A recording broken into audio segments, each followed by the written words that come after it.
What's going on, peeps? It's Art, and a little small show today, so it's time for the show. Let's be reasonable.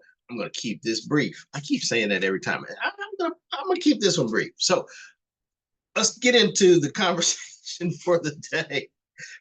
I've been talking to you over the past few weeks about Donald Trump paying attention to Nikki Haley, and just as a refresher, I said a couple weeks ago I thought it was odd that he decided to run some commercials against her up in New Hampshire. Now, at first blush, you look at it and you say to yourself, well, he's running commercials against her in New Hampshire because he's looking for momentum coming out of Iowa. If he can get Iowa, New Hampshire, and Nevada not lock this stuff down, it puts him in good shape, right? And so I saw that and I'm like, that's really odd because he's trains his attention now on Nikki Haley, and he's kind of left all of the conversation about Ron DeSanctimonious and the rest of it kind of on the wayside. Now, you did hear him bring it up a little bit during his town hall earlier this week, but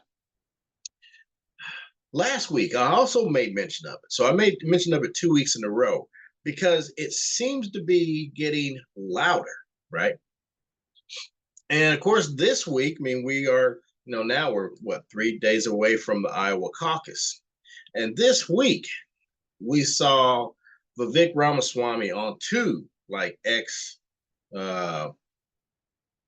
videos, right? Where he came out and talked about Nikki being a fraud and a few other things. So now Ramaswamy, who's also running for president, right, has actually become a surrogate for Donald Trump. I mean, a couple times a week, he said a lot about Nikki Haley. His attention is trained on Nikki Haley. If you had a chance to watch the debate the other night between Nikki Haley and Ron DeSantis, again, I still say it sounded like in certain cases, Ron DeSantis was a surrogate for Donald Trump. And I'm looking at it and I'm saying, you know what, that just really seems a little odd to me.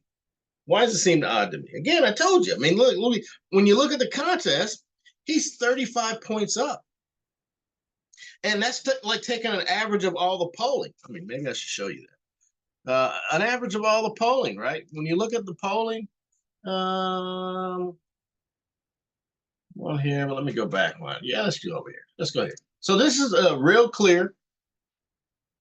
This is real clear polling for 2024 Iowa caucus, right? And when you look at the average, I'm looking at this number. Let me see if I can grab my little annotation tool. I'm looking at this number right here. The average, when you look at the average of everything talked about or discussed, it's 35.2%. So I say to myself, what's going on here? Why is he looking at Nikki Haley? Seems odd to me, right? But then today, I'm watching politics and got it on the background, and I watch a few things, right? I like the shorts because obviously you can get a lot in and see a lot more different things that may grab your attention. But I was watching the Rising with The Hill, and they got a couple girls on there who are, I would say Nikki Haley haters. They can't stand Nikki Haley, but they were talking about my man in Congress, Rand Paul. Rand Paul has launched a new website, Never Nikki, right? And he's like, Nikki Haley is a no-no. And of course, the girls who are doing this show, they brought it up on another video, and then he brought it up. Everybody's talking about Nikki Haley talking to, I think she was on Fox News and made the comment that she wanted people on the internet to be verified, much like you do on X, you get verified, because she doesn't like the anonymous. And the reason why she doesn't like the anonymous people, because she believes that there's a lot of bot traffic that's happening on the web when it comes to China, Iran, and Russia. And quite frankly, I believe she's right. Now, and of course, this just set off all kind of alarm bells for people on the right because obviously she must be a dictator. Okay. And well, I don't know if she is or isn't. Oh well, I kind of do, but that's a problem, right? But again, I go back to now we have Rand Paul. Now he's a libertarian, right? He's not a neocon. He's never really been on board with any foreign activity and the rest of it. He is it's probably safe to say that Ron Paul wants you to spend your money here at home. Don't spend it abroad. I get it. No big deal. All right. He's not a neocon. Neocons,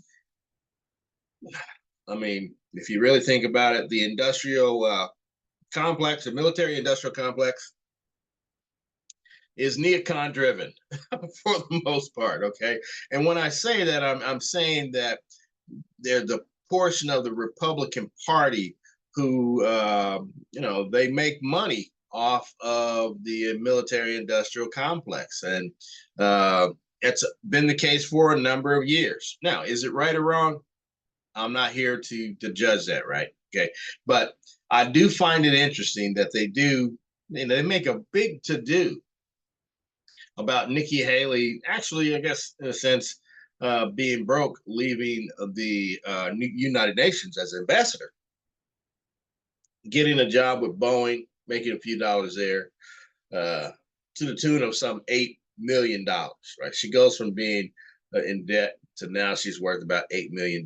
She's written a couple books and some other stuff, but really, the money that she's making is coming from the speaking engagements that she does, which are, I mean, they're at the tune of like I think it's like $400,000 a pop. I mean, that's a lot of money. Now, I personally don't care how she makes her money. Uh, I'm a full-fledged capitalist.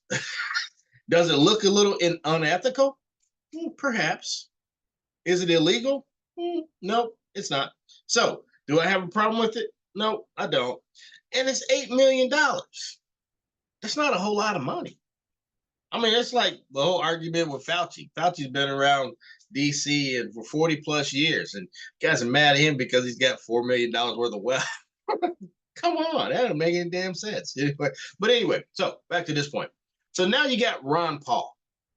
I told you have the Trump team focusing attention on her.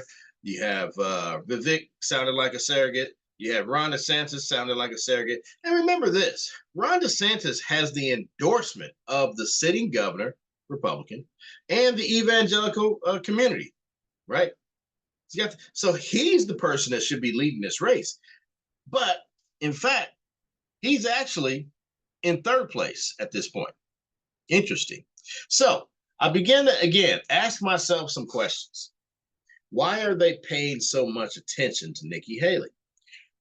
They must be seeing something internally. And then I asked myself, well, what could it be internally that they're seeing? It can't be the economy, right? Because they're all saying the same thing when it comes to the economy. They all say the same thing when it comes to crime. The only thing that's different about Nikki Haley is what she has said previously, and on a few occasions, I should say, about women and the abortion issue. So keep in mind also proximity, right? So Iowa is right next to Kansas, right? Kansas, a little down to the left, right? So in Kansas earlier this year, didn't codify it, but they allowed for abortion. They allowed for abortion, all right? So that's interesting. Kansas. Could it be the case that what's in the internals that these guys are interested in or have some stake in has to do with that issue of women and the abortion issue? Could that be the case? And remember also earlier this week, it was reported that in Iowa, there's a large influx of new individuals who are voting in this caucus. Could it be women? I don't know. Now, you would think it would be Trump supporters. You know, this guy's leading 35 points in the polling, right? Maybe he's bringing in new Republicans. And that it seems to make sense to me, right? Because he's got a well-oiled operation this time around. DeSantis, too. Nikki Haley is relying on Club for Growth, right? That's the Koch brothers operation. But again, their attention is trained on her. So I have a sneaky suspicion that 35 points isn't really 35 points, and she's gaining. So now they have to pay attention to her. I think we could be seeing something here. I mean, all things set aside, logically looking at this is Trump's victory in Iowa, right? But what if they're turning around because Nikki may garner more women in Iowa, and that could upset the apple cart? What if that were the case? I don't know. I just know what they're doing seems a little odd, right? So I'm telling you, everybody, like and subscribe. Pay attention what's happening in Iowa. Iowa could be the death knell for Trump. If he doesn't win Iowa, he's not going to win New Hampshire. And at that point, we're setting up momentum, all right? New Hampshire, and you got Nevada, and then you got North Carolina, right? Actually, I think you got Nevada, and then New Hampshire, then North Carolina. But it's his to lose. And, you know, I gotta tell you, man, this is like running a race. You ever been running? You know, you come out of the blocks, you come out hard, right? And you're running, and you just you're leading, right? You don't see anybody out in front of you, and you're running a good strong race. But as you round that fourth turn, you start hearing those, and you just kind of glance, right? And you know yourself, you're kind of like, so that stride that they have is closing on you. I mean, for every one step that they are making, you got to make two.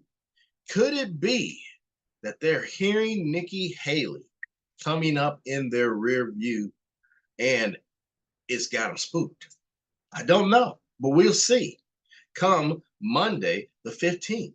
So, everybody, hey, like and subscribe. I mean, the 15th is right around the corner. It's going to be cold, cold, cold. Now, and I think that favors a lower turnout, right? And the question will be, who will turn out?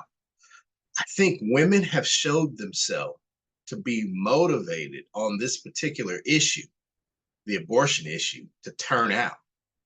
Can that dwarf the Trump response, those individuals who turn out for Trump? I mean, it's kind of a turnoff if you think about it. To be leading by 35 points, people get a little complacent. Yeah, they don't need my vote. They got enough people voting for him. Something's amiss in Iowa. I'm just here to tell you, something is amiss in Iowa, and we're about to find out. And guess what, folks? I always say, I'm saying this, right? I could be wrong, but something's going on, and we'll find out whether or not what that may or may not be. Hey, folks, hope you enjoyed the program. Like and subscribe. See you on the other side.